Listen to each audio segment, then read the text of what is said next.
Ciao, sono Giacomo Brugnolo, ho 21 anni e frequento l'ITS Meccatronico di Vicenza. Ho deciso di intraprendere questo percorso perché mi ritengo una persona abbastanza dinamica. L'esperienza Erasmus mi ha suscitato fin da subito un certo interesse perché mi permetteva di andare all'estero e conoscere una cultura e una realtà diversa da quella che c'è a casa. Sono andato in Polonia, l'azienda di riferimento era la New Cut, è un'azienda che si occupa di taglio, piega e saldatura di profili lamiera.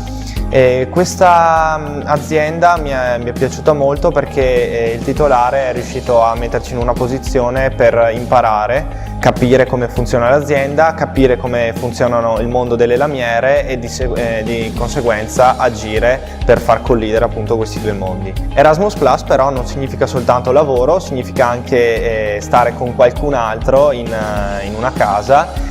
Quindi eravamo in 9, è stata una bella esperienza perché appunto stare in 9 in una casa non è semplice, anche riuscire a essere indipendenti, lavare, stirare, far da mangiare eccetera, sono un po' di attività che mi hanno messo in difficoltà, però torno a casa con un bagaglio culturale e soprattutto di abilità cresciuto notevolmente. Siamo partiti da casa con la voglia di metterci in gioco e dal primo all'ultimo giorno non è stato chiaramente semplice, però sento di dire che sono tornato a casa arricchito ma anche cresciuto. È stata un'esperienza che mi ha fatto crescere dentro, imparare a stare con gli altri, parlare un'altra lingua in un paese che è diverso, e sono tutte attività che mi hanno messo alla prova, però ne sono molto entusiasta.